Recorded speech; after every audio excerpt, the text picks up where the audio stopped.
ቁርሴን ኮምቦልቻ፣ ምሳዬን አዲስ አበባ፣ እራቴን ደሴ የበላሁበትን የትናንትና ውሎዬን ነው ዛሬ የማሳያችሁ። ለፔጅ አዲስ የሆናችሁ ሰብስክራይብ አድርጉ። ቤተሰቦቼ ደግሞ ላይክ እና ሼር በማድረግ ጀምሩ። አሰላሙ አለይኩም ወራህመቱላሂ ወበረካቱ። ውድና የተከበራችሁ የረምላልማ ፔጅ ተከታታዮች እንዴት ናቸው? እንዴት ከርማችኋል? እንግዲህ ዛሬ እንደምታዩት በጧት በ12 ሰዓት ተነስቼ ጉዞ ወደ ኮምቦልቻ ላደርግ ነው። ትኬት የቆረጥኩት የደርሶ መልስ ስለሆነ ቼኪን 1 ሰዓት አላችሁ ስለተባለ ነው። እንግዲህ እየገሰገስኩኝ የምታዩኝ 12 ሰዓት ነው የተነሳሁት። ከተማው እንደምታዩት ምንም አይነት እንቅስቃሴ የለም ነበረ፣ ጸጥ ብሏል አራዳ። ደስ የሚለው ነገር ግን ገና ከመውጣቴ የኮምቦልቻ መኪና አገኘሁኝ። ኮምቦልቻ መኪናዬን ተሳፍሬ ወረድኩኝ፣ ኤርፖርት ገባሁኝ። ኤርፖርት ስደርስ ግን ቼኪናችን 3 ተኩል 4 ሰዓት ደግሞ በረራችን እንደሆነ ነገሩኝ።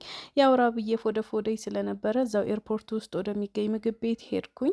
ጥሩ ነገር የላቸውም፣ ሁሉም እንቁላል ምናምን፣ ቂጣ ፍርፍር እንደዛ አይነት ነገር ስለነበር ልጅቱን አንቺ ምረጭልኝ ምን ይሻለኛል ስላት የቤቱ ቆንጆ ሽሮ ነው አለችኝ። የሽሮ ቆንጆን እስኪሊያት ብዬ አስቀረብኩ። ምንም አይልም፣ ቆንጆ ነበረ ሽሯቸው። ሽሯችንን ከበላን በኋላ ድጋሚ ፍተሽ አደረግን። ያው በወጣችሁ ቁጥር ጫማችሁን አውልቃችሁ ምናምን ነው የምትፈተሹትና ድጋሚ ጫማችንን አውልቀን ተፈተሽን። ከዛ በኋላ ያው የበረራ ሰዓታችን ደረሰና ወደ ውስጥ ገባን ማለት ነው። እንደምታዩት ፕሌናችን ከባህር ዳር ነበረ ያረፈችው። ከደሴ ከአዲስ አበባ የሚያርፈው ወደ ባህር ዳር ነው የሚሄደው። ከባህር ዳር የሚያርፈው ደግሞ ወደ አዲስ አበባ ወደ ተቃራኒ ሀገር ነው የሚሄዱት ማለት ነው። እና ከዛ በኋላ እንደምታዩት እዚህ ጋር የሚቀርጸኝ ሰው አገኘሁኝና ትንሽ እየተሽከረከርኩኝ ቪዲዮ ተቀረጽኩኝ። ከዛ ራሴን እየቀረጽኩኝ ወደ ፕሌናችን ገባን። የተቀመጥኩት እንግዲህ 13 ቁጥር ላይ ስለነበረ ወደፊት ቀረብ ያለ ነበረ እና ምንም ድምጽ የሚረብሽ የለውም። ከዚህ በፊት አዲስ አበባ ሲሄድ በፕሌን የምሬን ነው የምላችሁ በታታ ሳይሆን አይቀርም የሚሄድኩት። እንዴት እንደሚንገጫገጭ በቃ ተስፋ ቆርጬ ነበር። ሻህዳ እየያዝኩ ነበር የሄድኩት። ለምንድነው በጣም ከፍ ዝቅ ሲል በቃ ሽቅብ ቁልቁል ነበረ የሚለው እና ይሄ ደግሞ በጣም ነበረ ደስ የሚለው። ሲነሳም ሲያርፍም ሁላ ነው ያልሰማሁት። እዚህ ጋር እንደምታዩት ኮምቦልቻን እንግዲህ ከአየር ላይ ሆነን ስንቀርጻት ይሄን ትመስላለች። በጣም ነበረ ደስ የሚል ድባብ ነበረው። አየሩም በጣም ደስ የሚል ነበረ። በዚህ መልኩ በረራችንን ጀመርን። ከዛ በኋላ ያው በረራ ላይ ሆነን እንግዲህ ከደመና በላይ ስንሆን እንዴት ደስ እንደሚል ወላሂ ሙዱ በጣም ነበረ የሚያምረው። ራሴንም አካባቢውንም እየቀረጽኩኝ ቁርስ መጣልን። የቁርስ ሰዓት ነበረ። ከዛ ጁሳችንንና ኬክ ነበረ የመጣልን። ያችን ቀማመስን። አዲስ አበባ ያው ለመድረሻችን ሰዓት አካባቢ ላይ ነበረ ቁርሳችን እየመጣልን። ከትንሽ ደቂቃ በኋላ ፕሌኑ አረፈ። ከዛ በኋላ እንግዲህ የአዲስ አበባ አየር ማረፊያ ላይ ደግሞ እንደምታዩት በጣም ደስ የሚል ነበረ ሁሉም ነገር። ለምን ከውጭ የሚመጡ ቦይንጎችም ትልልቅ አይሮፕላኖችም ሁሉም ነገር ነበረና ለየት ያለ ነበረ። ወደ አሁኑ እንደወረድን ባስ መጥቶ ነው የተቀበለን። ደሴ ላይ ባስ አይቀበላችሁም፣ ውስጥ ድረስ በእግራችሁ እናንተ ራሳችሁ ናችሁ የምትሄዱት።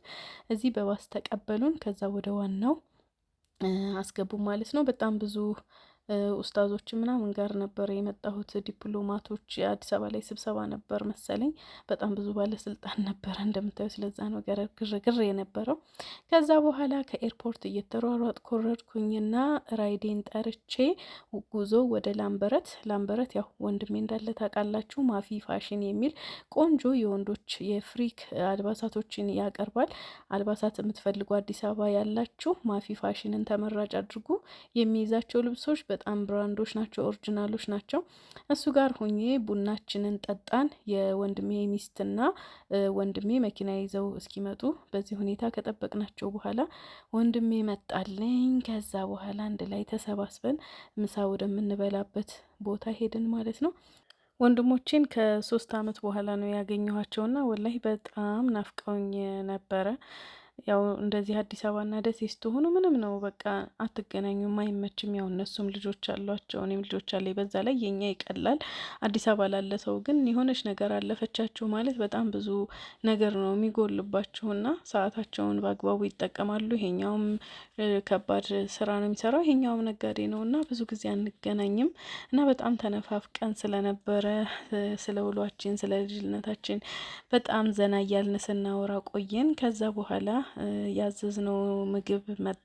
በጣም ነው በነገራችን ላይ ምግብ ቤቱ በጣም ነበረ የሚያናድዱት መስተንግዷቸው። የሆነ ነገር አዘናቸው 2 ሰዓት 1 ሰዓት 30 ደቂቃ እየቆዩ ነው የሚመጡት። በጣም ነበረ የሚያበሳጩት። እና አንዳንድ ጊዜ የፈለገ ምግባቸው ቆንጆ ቢሆን መስተንግዷቸው ጥሩ ካልሆነ ዜሮ ነው የሚሆነው ሁሉም ነገር።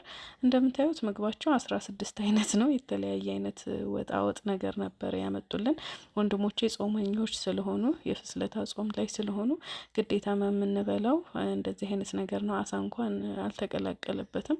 ከዛ ምግባችንን አጣጥመን እየተጎራረስን በላን፣ እጃችንን ታጠብን። ከዛ በኋላ ከምግብ ቤቱ ወጥተን ወደ መኪናችን ተመለስንና አዲስ አበባችንን እየቃኘን ወደ ወንድሜ ቤት ሄድን ማለት ነው። እንደምታዩት እንግዲህ ወንድሜ ጋር ነኝ። እዚህ ጋር መኪናችን ገብተን እንግዲህ የአዲስ አበባን እየጎበኘሁኝ ነው። በነገራችን ላይ በቃ በየጊዜው አዲስ አበባ በመጣሁ ቁጥር የተለየ ነገር ነው ማየው። አገሩ በጣም አድጓል፣ ሰፍቷል። የተለየ ነበር ብቻ በጣም ደስ የሚል ቪው ነበር። እኔ ጋቢና ስለነበርኩኝ በደንብ እየቃኘሁኝ ወንድሜንም እያደረቅኩት እያወራን እየተሳሳቅን ወደ ወንድሜ ቤት ሄድን።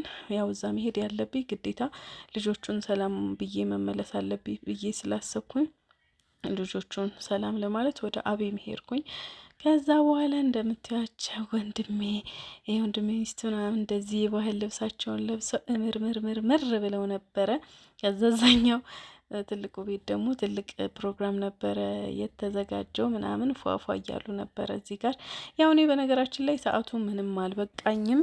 ግዴታ ከሰዓት ቼኪንና ወደ ደሴ መመለስ ስለነበረብኝ ቶሎ ለመመለስ ፈለኩኝ። ከዛ በኋላ እንደምታዩት ወደ ፕሌናችን ተመለስን። ከዛ ፕሌናችን ውስጥ ገብተን አየሩን ከሰማይ ላይ ሆነን እየቀረጽን ወደ ደሴ ለመሄድ ጀመርን። በዚህ መሀል ግን በጣም ብዙ ያለፉ ነገሮች አሉ።